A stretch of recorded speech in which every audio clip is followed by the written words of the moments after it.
Mesdames et messieurs, bonjour, soyez les bienvenus pour cette nouvelle édition de votre journal de 15 heures. Au sommaire de l'actualité. À la une dans l'actualité nationale, atelier de lancement du guide de référence des migrants à Djibouti.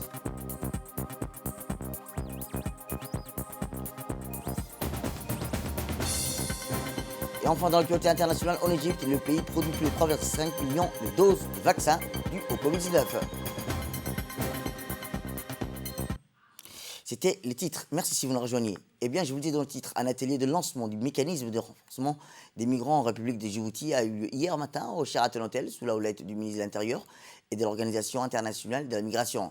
Le programme Meilleure gestion des migrations est un programme régional pluriannuel multipartenaire qui vise à améliorer la gestion des migrants ordonnée et régulière en apportant un soutien aux autorités nationales pour lutter contre les traites des personnes et le trafic illicite des migrants depuis et à l'intérieur de la région de l'Est et de la Corne de l'Afrique.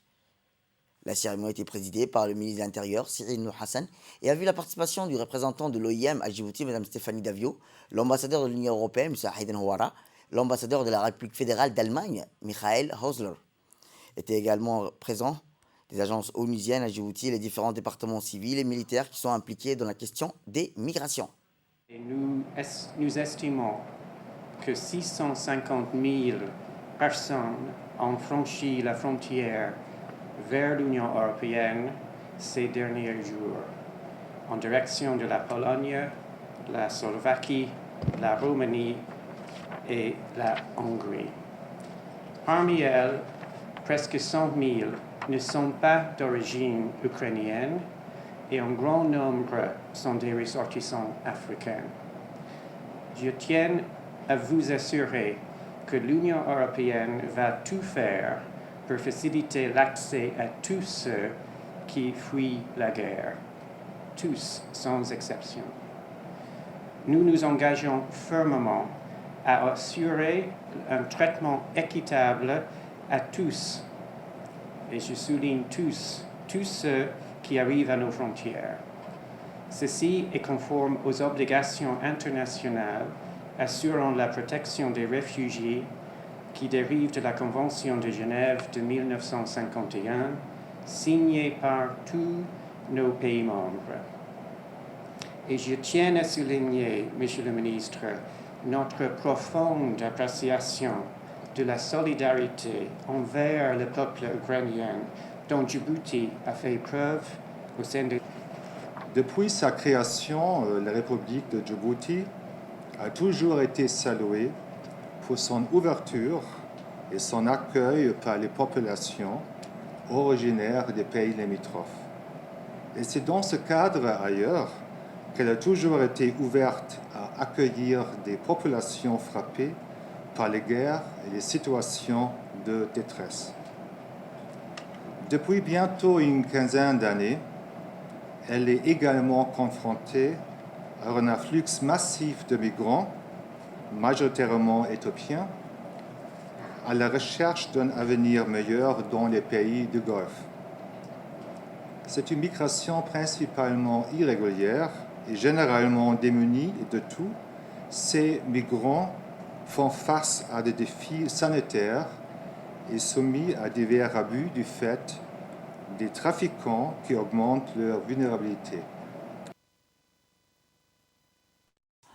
Eh bien, pour sa part, la représentante de l'OIM à Djibouti, Mme Stéphanie Davio, a indiqué que le programme vise à renforcer la gouvernance nationale et régionale en matière de migration, conformément aux cadres mondiaux et régionaux, en améliorant exactement les opérations nationales transfrontalières ainsi que l'efficacité de l'aide humanitaire.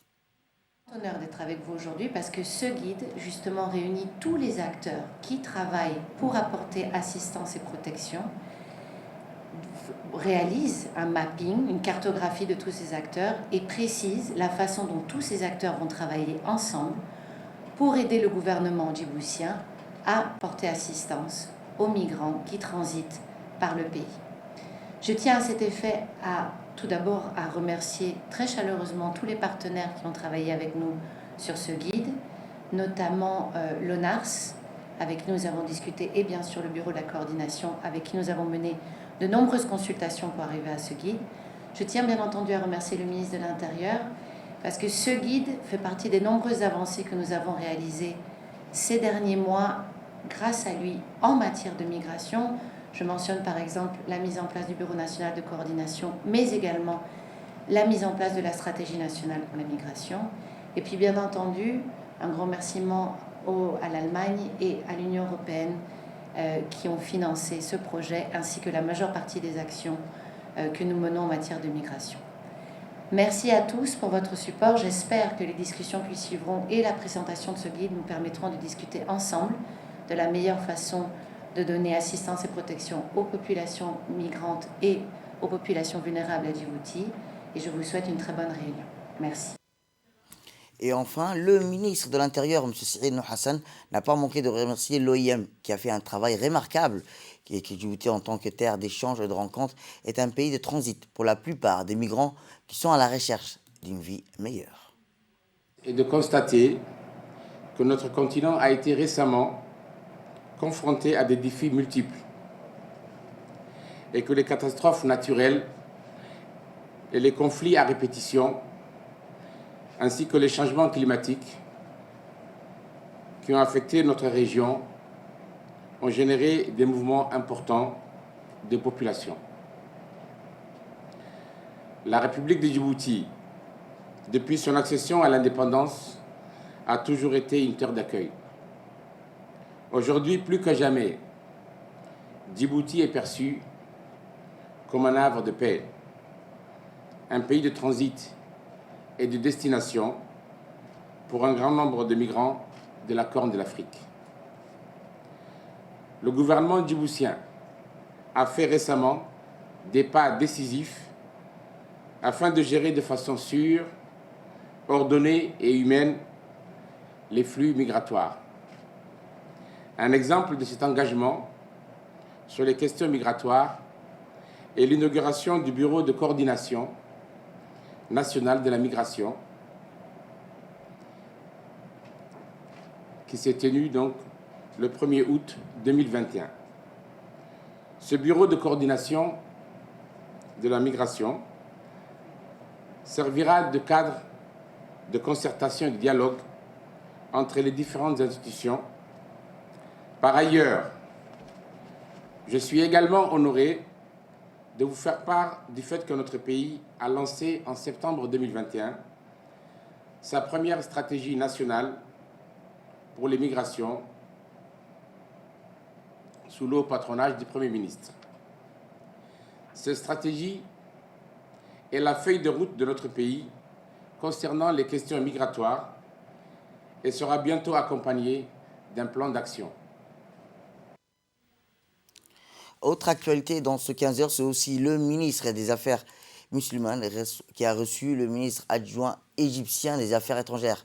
Le ministre des Affaires musulmanes et des biens Waqf, M. Moumen Hassan Barre, qui a reçu hier matin dans son bureau une délégation égyptienne conduite par le ministre adjoint des Affaires étrangères, M. Sharif Issa, accompagné de l'ambassadeur de la République d'Arabe d'Égypte, accrédité à Djibouti, M. Hussam Aydin, et le président des instituts Al-Azhar, Dr Salama Daoud. L'entrevue s'est déroulée en présence du secrétaire général du ministère, M. Chouaib Adjeb, directeur général des biens Waqf, Elmen Nour Jama, et du directeur général de l'Institut Al-Wasidiya, Al-Selassie Ahmed Abdallah. Le ministre a souhaité la bienvenue à son hôte et en souhaitant les pleins succès dans sa mission. Il a salué aussi l'excellence des relations de coopération et les liens de fraternité entre les deux peuples frères. De son côté, le ministre adjoint égyptien a exprimé ses remerciements au ministre pour l'accueil chaleureux qui lui a été réservé. Les deux parties ont ensuite échangé vues sur les voies et moyens visant à consolider davantage la coopération avec les institutions religieuses en Égypte. À cet effet, le ministre a retiré son appui au renforcement de la coopération technique à l'Azhar dans le cadre du protocole d'accord conclu entre le ministre et le grand imam Al-Azhar, Dr Cheikh Taïb, lors de sa visite de travail au Caire en décembre dernier. Le secrétaire d'État chargé des sports, M. Hassan Mohamed Kamil, a reçu hier à son cabinet les experts internationaux d'Akaitorio, Mme Mélanie Chose et M. Guillaume Rocher, des passages à Djibouti pour dispenser un stage de ceinture noire. Introduit auprès du ministre par la fédération djiboutienne de Dakaitorio, M. Hamadou Mohamed, et son secrétaire général Yacoub Moussa. En présence du responsable de la communication, il était à l'occasion pour les deux parties de discuter de cette discipline qui fait la fierté des Djibouti dans le monde et surtout des voies et moyens de le promouvoir. Plusieurs questions ont été soulevées, notamment la construction d'un dojo pour les adeptes de la discipline et surtout l'organisation d'une série de compétitions sur toute l'étendue du territoire. L'expert international, Mme Mélanie Chose, a remercié le secrétaire d'État pour le soutien à son département qui le prête main forte dans la réalisation de tous les objectifs de la fédération. En remerciant ses visiteurs pour le déplacement, le ministre a tenu d'abord à saluer le travail palpable et constant de la nouvelle équipe avant de leur promettre son appui indéfectible. Tout à fait autre chose, une importante cérémonie de signature a eu lieu hier au Djibouti International Free Trade Zone de P23 entre Air Djibouti, Ethiopia Airlines, la DIFT et la SGTD, la Société de gestion terminale de Djibouti. La signature de ces accords vient de mettre en œuvre la logistique mer-air pleinement opérationnelle suite aux différentes opérations pilotes. Ceci va inscrire davantage Djibouti comme un hub de commerce, mais aussi un acteur majeur dans l'intégration régionale. La signature de ce projet complétera aussi la chaîne manquant du système de transport multimodal et consolidera davantage la position de Djibouti en tant que plaque tournante avec les infrastructures performantes des ports de Djibouti et les réseaux étendus d'Ethiopia Airlines. Cette coopération gagnant-gagnant entre Air Djibouti, Ethiopia Airlines, la Djibouti International Free Trade Zone, la société de gestion terminale de Djibouti va certainement libérer le potentiel économique de l'Afrique. Pour Ethiopia Airlines et Air Djibouti, cette nouvelle approche a le potentiel pour doubler le volume des frettes et offre de nouvelles solutions aux opérateurs. À la société de gestion terminale conteneur de Djibouti, cela signifie davantage de flux de marchandises. Cet accord de logistique maritime et aérien marque un tournant et apporte une valeur ajoutée aux services offerts à l'Afrique et à des nouvelles opportunités commerciales pour le marché ouest-africain. Cette cérémonie de signature a vu la participation du président des autorités portuaires, M. Aboubakar Maladi, du directeur général d'Air Djibouti, du directeur de la société de gestion des terminales à conteneurs, et enfin du responsable de Ethiopia Airlines à Djibouti. Une réunion de concertation avec les habitants des quartiers sur les ordures ménagères et écoulement des eaux usées a eu lieu hier aux sous-préfectures du 4e arrondissement. Cette rencontre a vu la présence du sous-préfet du 4e arrondissement, M. Alain Chidé, les élus locaux, les conseillers du quartier, les jeunes, les hommes et femmes. Cette rencontre avait pour objectif principal de réfléchir sur les voies et moyens de sensibiliser sur la protection et les ordures ménagères et les écoulements des eaux usées. L'accent a été mis sur les pratiques des habitants des quartiers populaires portant nuisance aux ouvrages et espaces des voies publiques et occasionnant la dégradation de l'environnement. Des actes de nuisance ont été ainsi pointés du doigt, tels que le dépôt de sauvage des ordures ménagères, le déversement des eaux usées sur les voies publiques. Direction le sud, où le préfet de la région d'Ikil, Aden Darar Moussa, a parrainé un événement dédié à l'inauguration de logements sociaux destinés pour les familles pauvres et les personnes revenus limitées dans la localité de Chekhaiti. Le projet, qui a été financé par l'organisation humanitaire Bahrainta dénommée CAF, a mis en œuvre par l'ONG Ar-Rahma International, comprend 60 logements, une mosquée et un puits s'inscrit dans le cadre des efforts au gouvernement pour fournir un logement adéquat aux groupes vulnérables de la société. La cérémonie d'inauguration s'est déroulée en présence du président du conseil régional, Abdelrahman Younes Arrey, du représentant de l'association CAF au royaume de Bahreïn, Ar-Rahma International, ainsi que les représentants des familles bénéficiaires du projet. En cette occasion, des paniers alimentaires ont également été distribués aux familles démunies qui ont exprimé leur remerciement et leur appréciation aux associations Ar-Rahma CAF pour ce geste généreux qui contribuera à l'amélioration de leurs conditions de vie.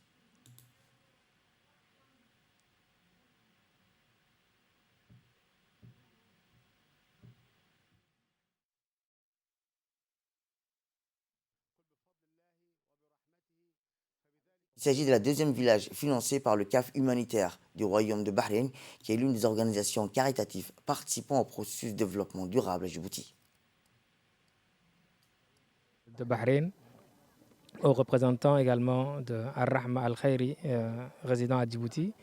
Je vous dis, nous sommes là aujourd'hui pour assister à l'inauguration des logements sociaux de Bahreïn, que nos frères de Bahreïn ont donné à l'intention de leurs frères de Cheikh Haïti par le biais de l'association Ar-Rahma Al-Khairi internationale. Donc, il s'agit de 60 logements flambant neufs, composés de 2 chambres et d'une toilette et d'une cour chacune, et d'un espace, de cet espace que vous voyez, d'un espace commun qui servira également à tout le monde. C'est une première également dans les sous-régions, à Cheikh Haïti aussi, dans une petite localité où il n'y avait pratiquement rien du tout il y a 10 ans de cela. Donc il y a une dizaine d'années de cela. Donc, je pense que l'ONG et les frères de Bahreïn étaient même les premiers à venir s'intéresser aux habitants de cette localité. Et dans l'actualité internationale, je vous dis dans le titre, l'Égypte produit environ 3,5 millions de doses de vaccins. L'Afrique peine à répondre de ses difficultés en termes de vaccins contre le Covid-19.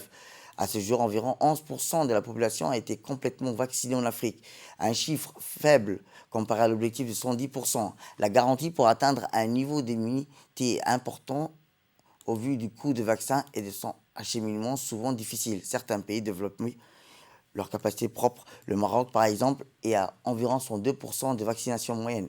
L'Afrique du Sud, l'Égypte, le Mozambique et le Rwanda et bien d'autres pays font tous des progrès. C'est la fin de cette édition. Merci à vous de nous avoir suivis. Restez avec nous pour la suite de nos programmes à téléviser.